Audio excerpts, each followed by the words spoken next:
Hello friend, आप सभी का हमारे YouTube चैनल पर स्वागत है। आज हम पढ़ाने वाले हैं क्लास 10 का मैथ।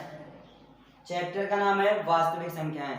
वास्तविक संख्याएं क्या है, इसके बारे में हम इसमें चर्चा करेंगे, बात करेंगे कि वास्तविक संख्या आखिर है क्या चीज़। जब तक हमें वास्तविक संख्या नहीं पता होगा तब तक हम इस चैप्टर में सवाल नहीं लगा सकते, क्योंकि परिचय नहीं आएगा तो सवाल नहीं आएगी। जब हमें ABCD का गिनती नहीं आएगा तो क्या हम हिंदी, इंग्लिश और सवाल लगा सकते हैं? नहीं ना। तो वैसे इसमें भी है कि जब तक हमें वास्तविक संख्या के बारे में नहीं पता होगा कि वास्तविक संख्या होता क्या चीज है, आखिर किससे मिलकर बना है और इसमें क्या क्या है, जिसके बारे में पढ़ना है, जब तक ये चीज नहीं पता होगा तब तक हम सवाल नहीं लगा सकते। तो चलिए देखते हैं कि वास्तविक संख्या किससे मिलकर बना है। वास्तविक संख्या दो प्रकार की होती है। वास्तविक संख्या दो प्रकार की होती है। एक परिमेय संख्या है, परिमेय संख्या, और दूसरा है अपरिमेय संख्या।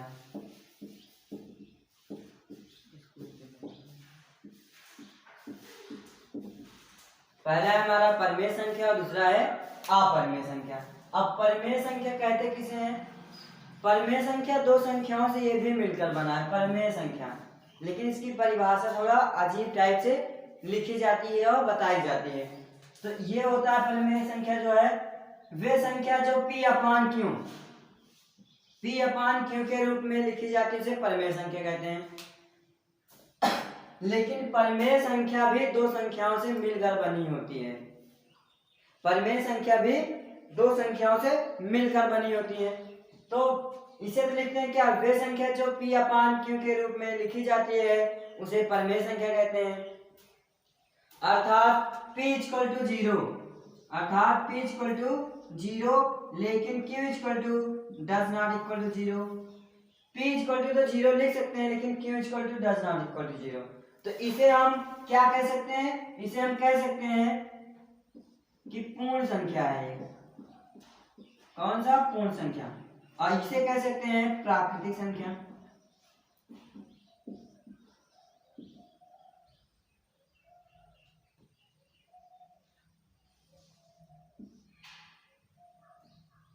हाँ, यही है क्या, इसे हम क्या कह सकते हैं? पूर्ण संख्या। और इसे क्या कह सकते हैं? प्राकृतिक संख्या। अब पूर्ण संख्या किसे कहते हैं, प्राकृतिक संख्या किसे कहते हैं? पूर्ण संख्या जो होती है वे संख्या जो जीरो से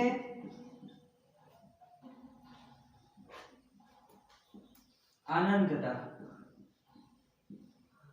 तक होती है, उसे पूर्ण संख्या कहते हैं। और प्राकृतिक संख्या वे संख्या जो एक से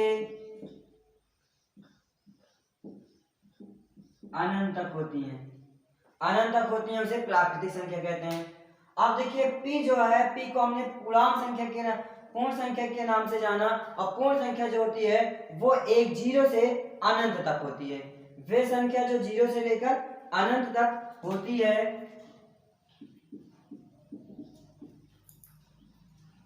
और ये एक से अनंत तक होती है। तो पूर्ण संख्या समझ में आया क्या? वे संख्या जो जीरो से लेकर के अनंत तक होती हैं उसे पूर्ण संख्या कहते हैं। और प्राकृतिक संख्या वे संख्या जो एक से अनंत तक होती हैं उसे प्राकृतिक संख्या कहते हैं। अब इसका जैसे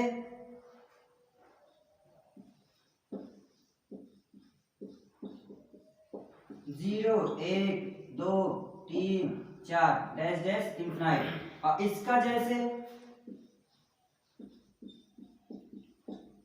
एक, दो, तीन, चार, पांच, छह, डैश डैश इंफिनाइट। तो प्राकृतिक संख्या जो है वो एक से स्टार्ट होती है और अनंत तक जाती है, और पूर्ण संख्या जो होती है वो जीरो से शुरू होती है, अनंत तक जाती है, इसे पूर्ण संख्या कहते हैं। अब इन्हीं दोनों संख्याओं से मिलकर के परिमेय संख्या बनी है।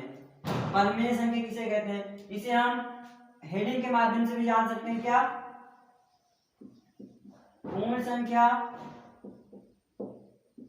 बटे प्राकृतिक संख्या।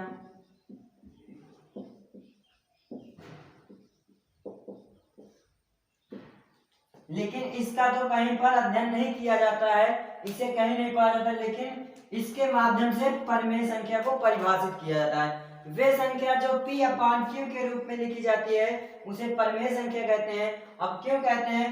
p इक्वल टू 0 कर सकते हैं लेकिन q इक्वल टू 0 नहीं कर सकते हैं, इतनी बात करते हैं, लेकिन p इक्वल टू 0 ही तो रखना चाहिए। क्यों हम p के स्थान पर 1 कभी रख देते हैं, कभी 2 रखते हैं, कभी 3 रखते हैं, 0 ही रखा करें, क्यों 1 2 3 रखते हैं? इसका मतलब यही है कि ये p जो है इसे हम पूर्ण संख्या के नाम से जानते हैं, और q इक्वल टू 0 जो है उसे हम प्राकृतिक संख्या के नाम से जानते हैं, क्योंकि ये 1 से स्टार्ट होती है अनंत तक जाती है। तो हम q बराबर 1 2 3 4 5 6 7 कर सकते हैं अनंत तक, लेकिन 0 नहीं कर सकते, क्योंकि प्राकृतिक संख्या में 0 से स्टार्ट नहीं होता है और इसमें 0 नहीं मिलेगा, इसमें 0 नहीं मिलेगा, बल्कि ये 1 से स्टार्ट होगा और अनंत तक जाएगा, और ये 0 से स्टार्ट होगा अनंत तक जाएगा। और 0 भी लगाएंगे, 1 2 3 4 भी लगाएंगे। देखिए कैसे, अगर हम 0/1 कर देते हैं तो इसे हम कहेंगे परिमेय संख्या। अगर हम 1/0 कर दें तो ये परिमेय संख्या नहीं है, क्योंकि प्राकृतिक संख्या में एक 0 से स्टार्ट ही नहीं है। और जो है क्यों डज नॉट इक्वल टू 0 कह रहा है, तो जब डज नॉट इक्वल टू 0 कह रहा है तो हम q बराबर 0 नहीं लिख सकते। अब यही है हमारा परिमेय संख्या। अब जानते हैं अपरिमेय संख्या किसे कहते हैं? वे संख्या जो p अपान q के रूप में नहीं लिखी जाती है, वे संख्या जो p अपान q के रूप में नहीं होती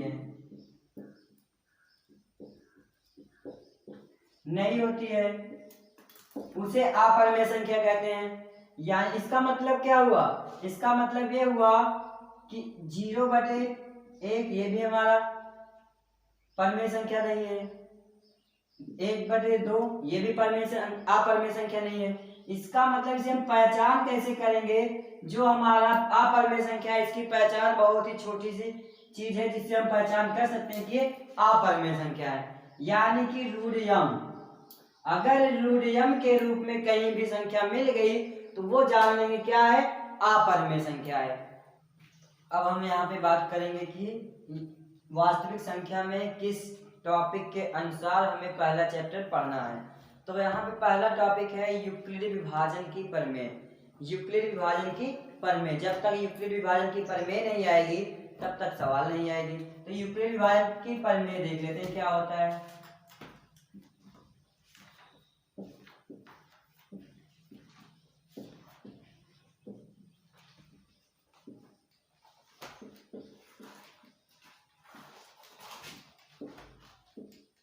यूक्लिड विभाजन की प्रमेय। तो यूक्लिड विभाजन की प्रमेय किससे निकला है? हम पढ़े हैं छोटी क्लास में भागवृत्त से HCF ज्ञात करना, भागवृत्त से HCF ज्ञात करना या भाग देना, चाहे हम भाग देना के अनुसार से जाने चाहे HCF भाग दें।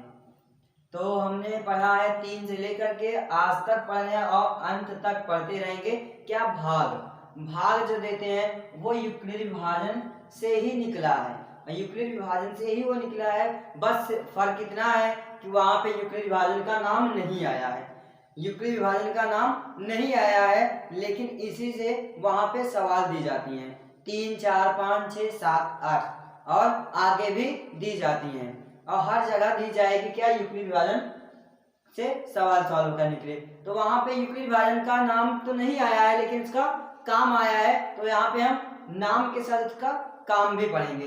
तो काम ये है जैसे कि हम 25 में हम भाग दे देते हैं 6 से। जब हम 25 में 6 से भाग करेंगे तो 6 का भाग इसमें 25 में देंगे तो कितनी बार जाएगा, 4 बार। 6 चौको 24, 24 होगा, 5 में से 4 जाएगा, 1 आ जाएगा और ये कैंसिल हो जाएगा। तो यही भाग हुआ। अब इसे हम यूक्लिड विभाजन के अनुसार लिखेंगे। लिखते कैसे हैं? 25 को हम बराबर में करेंगे, 25 बराबर 4 और 6 का गुणा कर देंगे, यानी कि 6 और 4 का गुणा कर देंगे, 6 गुणे 4। अब शेष पाल जो बचा है प्लस में जोड़ देंगे। इसी तरह लिखे हुए संख्या को क्या कहते हैं, यूक्लिड विभाजन की प्रमेय कहते हैं। लेकिन अब जानते हैं क्या कि 25 को किससे प्रदर्शित करते हैं, 6 को किससे, 4 को किससे और 1 को किससे। जब हम जान जाएंगे कि 6 को 25 को हम किस नाम से जानते हैं, 6 को किस नाम से जानते हैं, 4 को किस नाम से जानते हैं और 1 को किस नाम से जानते हैं, तो हम यूक्लिड विभाजन की प्रमेय जो है हम लिख लेंगे। तो जानते हैं 25 को जानते हैं हम भाज्य के नाम से।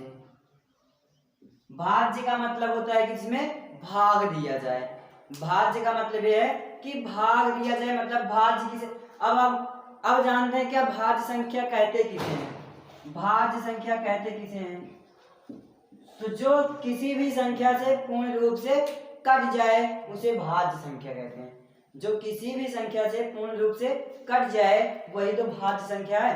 तो ये कट रहा है नहीं कट रहा है 25, तो 25 में ही भाग दिया है, 25 जो कट रहा है तो वो हमारा क्या है, भाज्य है। अब जिससे भाग दिया जाता है उसे कहते हैं भाजक। 6 से भाग गए हैं इसे क्या कहेंगे, भाजक।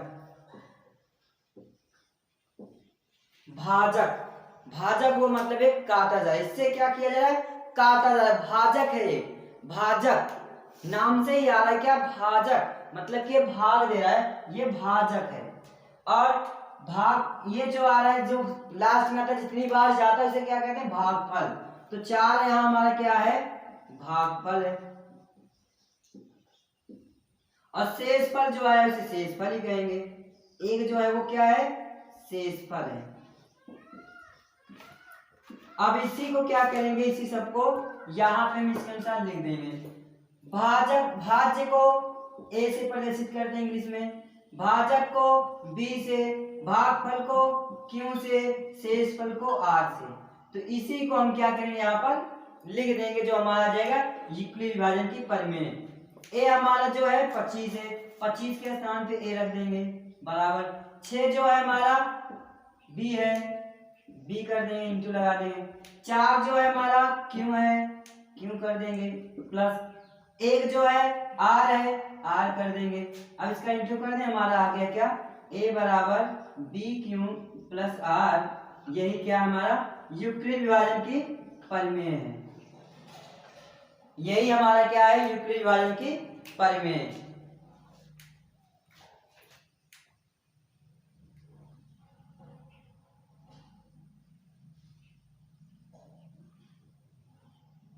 यही हमारा क्या है, यूक्लिड विभाजन की प्रमेय हो गई।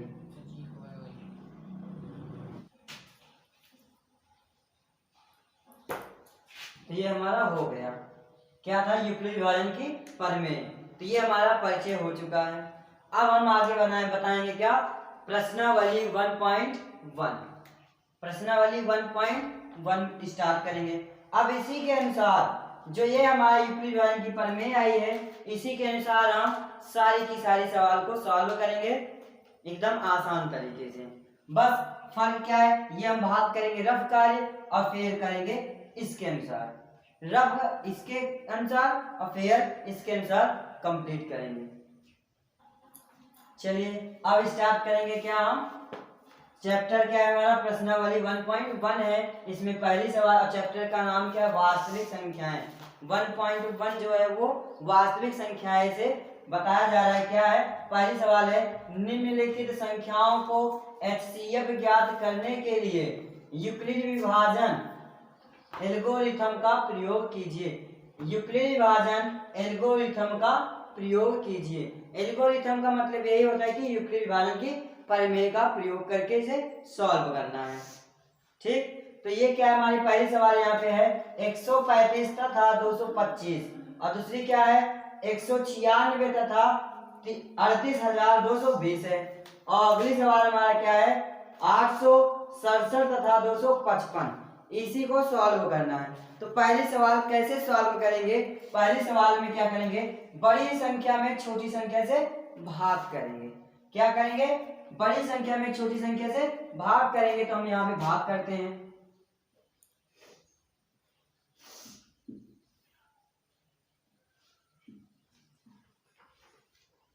क्या है 225 में हम 135 से भाग करेंगे।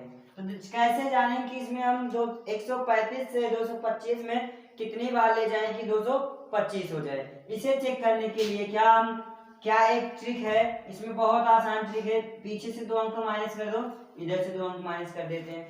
अब एक में कितने से गुणा कर देंगे? 2 हो जाएगा, तो 2 से करेंगे तो 2 हो जाएगा, लेकिन 2 से अगर हम गुणा कर देंगे तो ये 225 से ज्यादा जाएगा।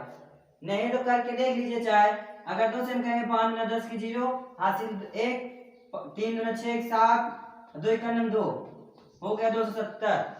तो ये ज्यादा हो गया ना, इसलिए ज्यादा हो गया तो हमें एक ही बार इसे ले जाना है।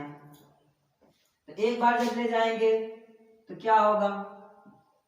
135, 5 में 5 गए 0, 1 हासिल लेंगे 12, 12 में 3 गए 9, ये कैंसिल हो गया। अब क्या करेंगे? इसी चीज को, इसी इतने को हम क्या लिखेंगे? यूक्लिड विभाजन के प्रमेय के अनुसार लिख देंगे। तो क्या करेंगे? अब इसी सवाल को लिखना है हमें कैसे? यूक्लिड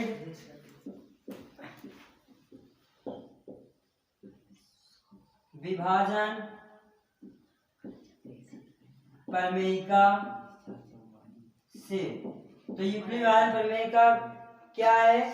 यहाँ पे फार्मूला है, यहाँ ब्रैकेट में a = BQ + R, इसी के अनुसार हमें इस फंक्शन को लिखना है। तो पहले पॉइंट में लिखेंगे क्या?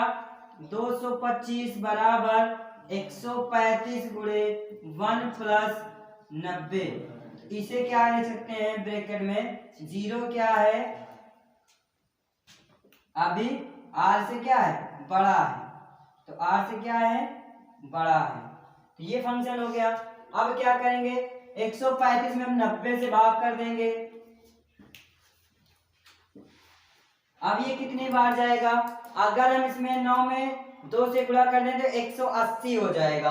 तो ये तो है 135 हो जा रहा है 180, तो इसका मतलब ये एक ही बार जाएगा। 5 आएगा, 13 में से 5 9 गए 4। अब इस फंक्शन को फिर लिखेंगे हम यहाँ पर सेकेंड में। क्या है? 135 बराबर 90 गुणे 1 प्लस में 45। अभी क्या है हमारा? बड़ा है, r क्या है? r से 0 बड़ा है, तो ये फंक्शन हो गया। अब क्या करेंगे? 90 में 45 से भाग करेंगे, तो 45 गुना 90 कैंसिल। अब इतने को हम लिख देंगे सेकेंड में।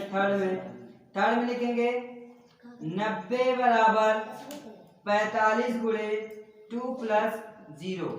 इस फंक्शन को क्या करेंगे? 0 जो है वो हमारा r के अब बराबर हो गया है। 0 जो है वो r के बराबर हो गया है। तो ये हमें लास्ट में मतलब कि जो पहला पॉइंट लिखे वो दिखा दे, यहाँ फिर लिखे फिर दिखा दे, फिर लिखे फिर दिखा दे, ये हो गया।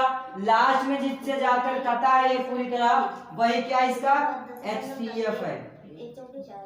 HCF हमारा 45 हो गया।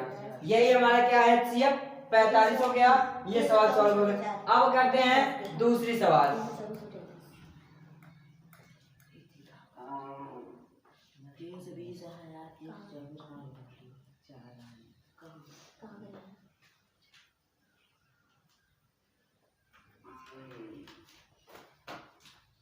अब हमारी क्या है? दूसरी सवाल है। दूसरी सवाल क्या है? 196 और 38,220 में भाग देना है। तो भाग हम यहाँ पे देते हैं, बड़ी संख्या में छोटी संख्या से भाग दिया जाएगा। तो ये सवाल बहुत ही इजी है, बस ये फर्क कितना है कि बहुत बड़ी है। ये एक चरण में जाएगा, एक पद में होगा, लेकिन इसे हम बताएंगे कैसे ये एक पद में होगा। तो सबसे पहले देखते हैं क्या इसमें 3 अंक है, 3 अंक ले लेते हैं। अब क्या करेंगे? इसमें से 2 अंक पीछे से माइनस कर देते हैं, इसमें भी 2 अंक क्या करें? 82 हटा देते हैं। अब देखते हैं एक में कितने से गुणा कर दें? 3 हो जाए। अगर एक में हम 2 से करें या 3 से करें तब क्या संख्या जाकर मिलेगी वो चेक कर सकते हैं। ताकि इसलिए ये ट्रिक हम बता रहे हैं ताकि आप आगे ना जाइए, आगे परेशान ना हो। तो हम 1 से करेंगे या 2 से करेंगे, 2 से करेंगे हमारा 300 से ज्यादा चला जाएगा। देखिए 2 से चेक कर लेते हैं। तो क्या करेंगे? 2 से गुणा करें, 6 गुना 12 की 2 हासिल 1, 9 गुना 18 की 19, 19 की 9 हासिल 1, 2 1 2 1 3। तो देख लीजिए यहाँ पे है क्या? 382 है, यहाँ पे क्या है? 200 300 92 आया। इसका मतलब जब 2 बार नहीं जा रहा है 3 बार क्यों जाएगा, इसलिए यहाँ पे हम क्या करेंगे, एक ही बार ले जाएंगे, एक ही बार ले जाएंगे। तो क्या आएगा, 196 आ जाएगा। अब 12 में से 6 गए 6, यहाँ बचा 7, हो गया 17, 17 में से 9 गए 8, यहाँ पे बचा 2, 2 में से 1 गए 1, ये हो गया। अब आगे क्या करेंगे, यहाँ पे 2 ले लेंगे। अब इसे हम कैसे चेक करें कितनी बार ले जाएं इसे कि हमारे पूर्णता इतने इसके करीब पहुंच जाए। इसके करीब पहुंचाने का वही तरीका है, ये तरीका आपको बहुत आसान करेगा। पीछे से 2 अंक माइनस कर दो, पीछे से 2 अंक माइनस कर दो, 1 में कितने से गुणा कर दे, 18 हो जाए। तो हम यहाँ पे 18 वाला दे, 10 से तो आगे हम जाएंगे नहीं क्योंकि गुणा करने में हम 10 के नीचे आते हैं, तो 10 के नीचे ही हम जानेंगे, 10 के ऊपर नहीं जानेंगे। तो 10 के नीचे ही जानेंगे, तो 10 से ना करके पीछे से 9 से हम करके देख लेते हैं। अगर 9 से हो जाता है तो और आगे जाने की जरूरत है नहीं, मतलब कि 9 के आगे 7 8 9, तो नीचे नहीं 10 से, क्योंकि 1 है, 1 में कितने से गुणा करना 18 से, तो 18 से ही गुणा करें तो 18 होगा। तो 17 से 17 16 17 18, मतलब कि 11 12 13 14 15 16 17 18 से ना करके हम 10 के नीचे से ही करेंगे। कोई भी संख्या हो वो हम 10 के नीचे से ही गुणा करेंगे। तो 10 के नीचे से गुणा करते हैं क्या आएगा, गुणा करते चलते हैं, उसके बाद लिखते चलते हैं। तो 9 छंग 54 की 4, हासिल 5, 9 9 81, 81 5 81 5 86 की 6, हासिल 8, 9 1 9 9 8 17, पहुंच गए 18 के करीब, मतलब 17, 18 के करीब 17 हो गया। अगर हम 10 से करते तो और आगे पहुंच जाता, 11 से करते तो और आगे। इसलिए ये तरीका आपके लिए, कोई भी सवाल हो आप ये तरीका, ये ट्रिक आप लगा सकते हो। मतलब पीछे का 2 अंक माइनस करके आगे में 1 में कितने से गुणा, कोई भी संख्या हो, 1 के स्थान पे कोई भी संख्या हो आप आसानी से कर सकते हैं। अब क्या करेंगे, घटा कितनी बार गया, 9 बार।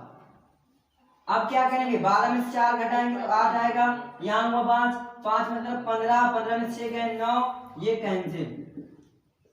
अब क्या करेंगे, अब बचा क्या, 0 0 लिख लेंगे। अब इसमें जानते हैं किस संख्या से गुणा किया जाए कि हमारा क्या हो जाए, 0 हो जाए। इसमें दूसरा भी तरीका है, 2 ट्रिक है यहाँ पे। सवाल तो कितनी भी बड़ी सवाल हो, चाहे टेबल हमें ना आता हो, आसानी से कर लेंगे। अब इसमें अगला तरीका क्या है, पीछे का 1 अंक पकड़िए, 6 में कितने से गुणा कर दें कि 0 हो जाए। 6 में अगर हम 5 से गुणा कर दें, 6 पंचे 30, और कहीं पर आप 6 से गुणा करके देखो 0 नहीं मिलेगा। नहीं, आप टेबल में पूरा पढ़ कर देख लो, 6 का टेबल पढ़ कर देख लो कि 0 कहीं नहीं मिलेगा, वो 10 पे जाकर मिलेगा। तो हम 5 इसमें गुणा कर देते हैं, काहे चिल्ला रहा, 5 से जब गुणा करेंगे तो 6 पंचे 30 की 0, हासिल 3, 5 45, 45 3 48 की 8, हासिल 4 हो गया। 5 का नंबर 5, 5 4 9 हो गया, कैंसिल, पूरा कैंसिल हो गया। यानी कि कितनी बार गया। अब इसे जब हम यूक्लिड विभाजन प्रमेय में लगाएंगे तो इसी सवाल को हम डायरेक्ट क्या करेंगे, 196 से 195 डायरेक्ट ले जाएंगे। इसे हम किस प्रकार से लिखेंगे, अब ये तो हमें भाग करने का तरीका हमने बता दिया, जो हम 3 4 5 6 7 8 में लगाते हैं, तो ये तरीका हो गया। अब इसे हम यूक्लिड विभाजन के अनुसार कैसे लिखेंगे, 38,220 में हम क्या करेंगे, 96 से भाग करेंगे, 196, तो 195 जाएगा, तो ये पूरा का पूरा वही आएगा, शेषफल 0 आ गया। अब इसे यूक्लिड विभाजन प्रमेय के अनुसार लिख देंगे। इसी इतने को लिखेंगे कैसे, यूक्लिड विभाजन प्रमेयिका से तो पहले फंक्शन में क्या बन जाएगा, भाज्य संख्या ये है कि क्या लिखेंगे, 38,220 बराबर 196 गुणे 195 प्लस में 0, शेषफल 0 है, तो इसे अब क्या लिख सकते हैं हम, यहाँ पे 0 इक्वल टू आर अब क्या है बराबर है 0 के। ये हमारा हो गया। अब इसका HCF जो है HCF आया है 196, 196 इसका HCF होगा। तो ये सवाल हो गए कंप्लीट। अब चलते हैं तीसरी सवाल देखते हैं, तीसरी सवाल कैसे लगाई जाएगी। अब हमारी तीसरी सवाल है। तीसरी सवाल क्या है 867 तथा 255। तो इसमें बड़ी संख्या हमारी है छोटी संख्या है, तो बड़ी संख्या में ही हम भाग करते हैं। तो बड़ी संख्या में क्या है हमारा, अब 255 से क्या करेंगे भाग करेंगे। तो यहाँ पे हम ट्रिक सिखा रहे हैं, ट्रिक के अनुसार हम किसी भी बड़ी से बड़ी सवाल को आसान तरीके से सॉल्व कर सकते हैं। कितने भी बड़ी सवाल हो आप, चाहे कितने भी आपको टेबल ना आता हो, ट्रिक के अनुसार आप पूरी सवाल कर सकते हैं। पीछे के 2 अंक हटा दो, पीछे के 2 अंक हटा दो। 2 में कितने से गुणा कर दें कि 8 हो जाए, तो 4 से गुणा करेंगे तो 8 हो जाएगा। तो 4 से ना करके इससे कम से करेंगे, 3 से। 4 से ना करके हम 3 से करेंगे, तो 3 से करते हैं तो क्या आता है, देखिए 3 से 4 से भी करके देख लीजिए। 4 से करेंगे तो ज्यादा ही होगा, क्योंकि आगे जो 2 अंक हमने छोड़ा है वो 2 अंक में जब करेंगे तो शेषफल बचेगा। शेषफल तो क्या हमारा आगे चला जाएगा ना। तो 3 से करके देखते हैं। 3 से करेंगे तो 5 किया है 15 की 5 हासिल 1, 5 किया 15 1 16 हासिल 1, 5 दूना 3 दूना 6, 6 1 7। तो हमारा हो गया ना 7, मतलब कि 8 के करीब हो गया, 800 करीब। तो कितनी बार जाएगा 3 बार। कैसे जाने 3 बार गया, पीछे का 2 अंक हटाए, इधर से 2 अंक हटाए, तो 3 में 2 में कितने से गुणा कर दे कि 8 हो जाए, 4 से करेंगे। तो 4 से ना करके हम 3 से करेंगे। क्यों करेंगे, क्योंकि पीछे का 2 अंक हमने हटाया है उसकी वजह से। तो हमने किया कितना 3 से किया, 3 5 15, 15 की 5 हासिल 1, 3 5 15, 15 1 16, 16 की 6 हासिल 1, 3 दूना 6 7। अब क्या करें, 7 में से 5 गए 1 2, 7 में से 5 गए 2 और 6 में से 6 गए 0, 8 में से 7 गए 1। इतना हो गया। अब क्या करेंगे, इस इतने को हम लिखेंगे क्या, यूक्लिड विभाजन प्रमेय का से। चलिए इधर हम लिख देते हैं। थर्ड सवाल है हमारा यहाँ पर,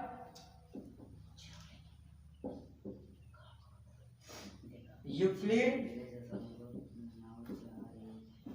विभाजन प्रमेयिका से। तो जितना ये फंक्शन लिखे हैं उसी फंक्शन को हम यहाँ पे लिख देंगे। यूक्लिड विभाजन प्रमेय का फार्मूला क्या था, a = bq + r। इसी के अनुसार हम इस फंक्शन को लिख देंगे। लिखेंगे तो क्या होगा, पहला फंक्शन आएगा हमारा, पहला पॉइंट 867 बराबर 255 गुणे 3 + 101। तो यहाँ पे जो हमारा इक्वेशन बनेगा वो 0 के बराबर लाना है r। इसका मतलब ये है कि जो r है 101 नहीं 102 सॉरी, यहाँ पे क्या होगा 102 होगा, क्योंकि यहाँ पे 2 है, क्योंकि 5 में से 7 में से 5 जाएगा तो 2 आएगा।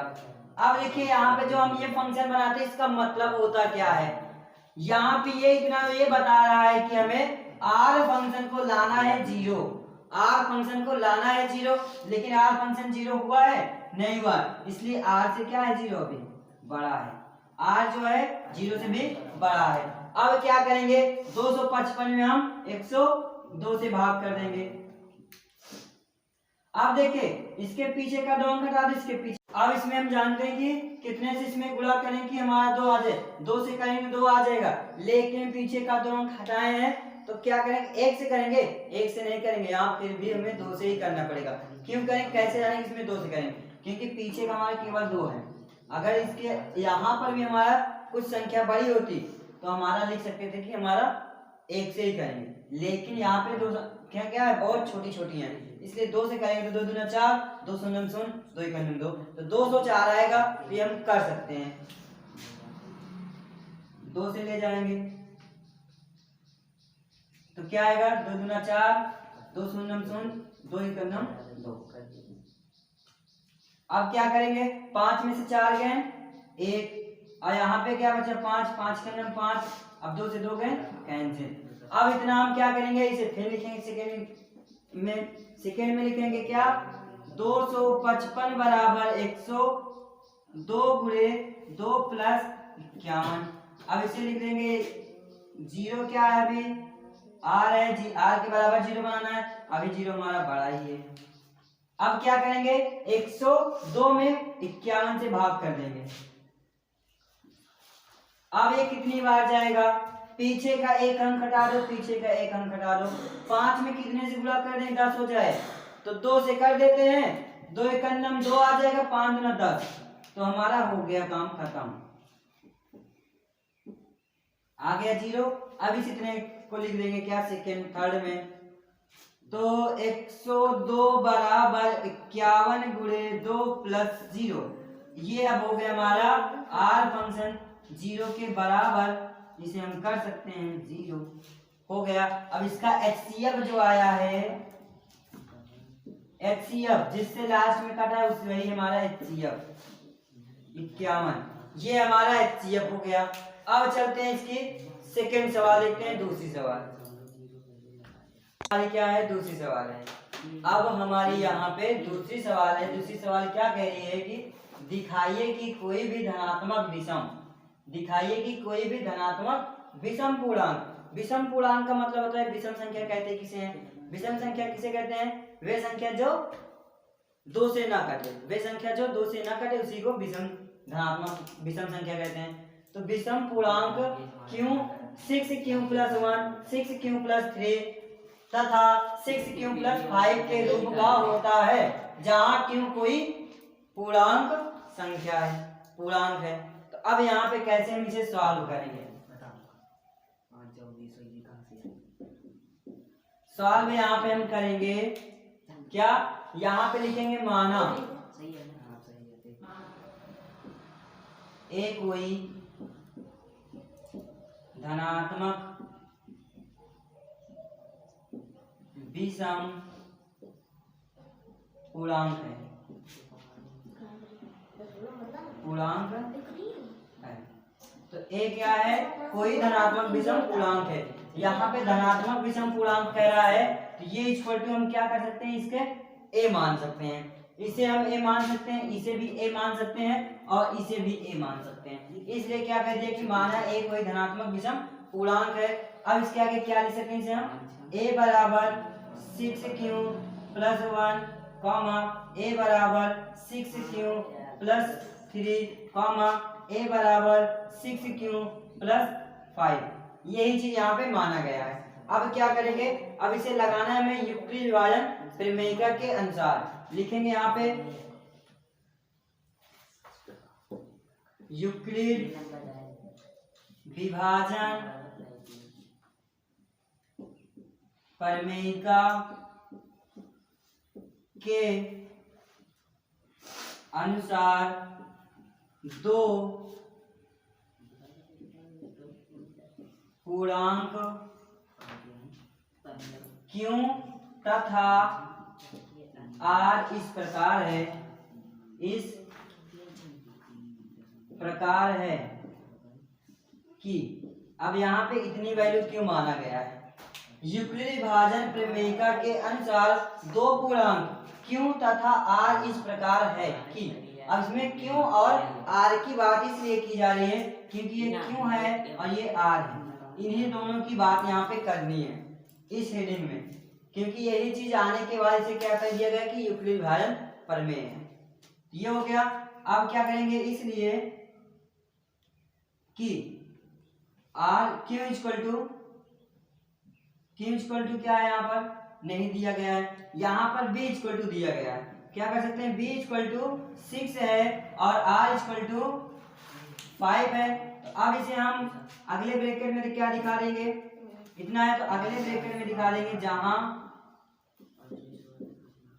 0 r और r जो है वो r से 5 गुना 5 है, ये इतना है। अब क्या करेंगे, जहां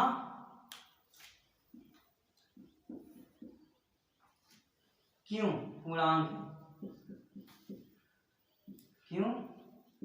है, अब इसमें क्या काम करना है, यहाँ ये आर ये बता रहा है, इसका मतलब आर ये बता रहा है कि 1 2 3 4 5 5 तक हमें रखना है। एक से लेकर 5 तक रखना है। इसमें हम 0 भी ले लेते हैं। क्या ले लेते हैं? आर इक्वल टू 0 भी ले लेते हैं, कोई दिक्कत नहीं है। हमें 0 से 5 तक इसमें रखना है। किसमें? यूक्लिड विभाजन की जो प्रमेय होती है। और b इक्वल टू 6 कह रहा है, b इक्वल टू 6 कह रहा है, तो b इक्वल टू हम 6 रखेंगे और r इक्वल टू 0 से 5 तक रखेंगे। किसमें? यूक्लिड विभाजन की जो प्रमेय है आपका a equal to b q plus r, इसी में हम रखेंगे और पता करेंगे कि धनात्मक विषम पूर्णांक कौन सी है। तो रखते हैं। पहले में हम रखेंगे क्या? पहला फंक्शन जाकर बनेगा हमारा a equal to 6 q plus r के स्थान पे 0 रख देंगे, 0 रख देंगे तो 0 ही हो जाएगा। तो हमारा यही इतना बनेगा, ठीक, उसे हम नहीं लिखते हैं। अब सेकंड में क्या जाकर बनेगा? a इक्वल टू b के स्थान पर क्या रखेंगे? 6 रखेंगे और क्यू रहेगा। और r के स्थान पर 5 रख गया, यानी कि ये फंक्शन, तो क्या होगा? अब 1 रख देंगे। थर्ड में क्या रखेंगे? a equal to 6 q plus r के स्थान में अब 2 रख देंगे। फोर्थ में अब क्या हो जाएगा हमारा? a equal to 6 q plus 3 कर देंगे। 5 में क्या करेंगे? a equal to 6 q plus 4 कर देंगे। 6 में क्या करेंगे? a equal to 6 q plus 5। अब इसी में हमें ढूंढना है कि कौन सी संख्या धनात्मक विषम पूर्णांक है। धनात्मक विषम पूर्णांक है, धनात्मक विषम पूर्णांक संख्या इसमें कौन कौन सी है? जिसके r के स्थान पर जिसके स्थान पे 1 हो, 3 हो, 5 हो, वही हमारा क्या है? धनात्मक विषम पूर्णांक है। तो ये वाला हमारा क्या है? धनात्मक विषम है। ये वाला क्या है? धनात्मक विषम पूर्णांक है। ये भी क्या है? धनात्मक विषम पूर्णांक है। इसी इतने को बताना था किसके अनुसार? यूक्लिड विभाजन प्रमेय के अनुसार दो पूर्णांक क्यू तथा आर इस प्रकार है कि b equal to q, b equal to 6 क्योंकि b बराबर 6 यहाँ पे दे रहा है, और r इक्वल टू 5, यानी कि r बराबर हम 5 तक ले जाएंगे। यहाँ पे हमने दिखा दिया कि r बराबर 0 1 2 3 4 5 तक ले जाना, इससे ज्यादा नहीं ले जाना। और यहाँ पे जहां हमने क्या किया है, इसमें इसलिए इसे लिखा है कि r जो है वो 0 के बराबर भी होना चाहिए और r जो है 5 के बराबर होना चाहिए। 5 से 5 तक होना चाहिए, तो 5 से तक हम पहुंचाएंगे। तो 5 तक हमने किया, 0 रखा दिया, 1 रखा है, 2 3 4 5। तो अब इसी में हमें जोड़ लेना क्या? ये फंक्शन जिसमें इकाई के r के स्थान पे 1 3 5, तो 1 3 5 जो है वो विषम पूर्णांक है, धनात्मक विषम पूर्णांक है। तो यही चीज हमारा क्या है? 1 3 5, ये क्या है? धनात्मक विषम पूर्णांक है। तो a इक्वल टू आया ना, a इक्वल टू धनात्मक विषम पूर्णांक, a इक्वल टू धनात्मक विषम पूर्णांक, a इक्वल टू धनात्मक विषम पूर्णांक। तो वही चीज यहाँ पे कह रहा है। तो ये हो गई सवाल हमारी समाप्त। अब अगली सवाल अगले वीडियो में।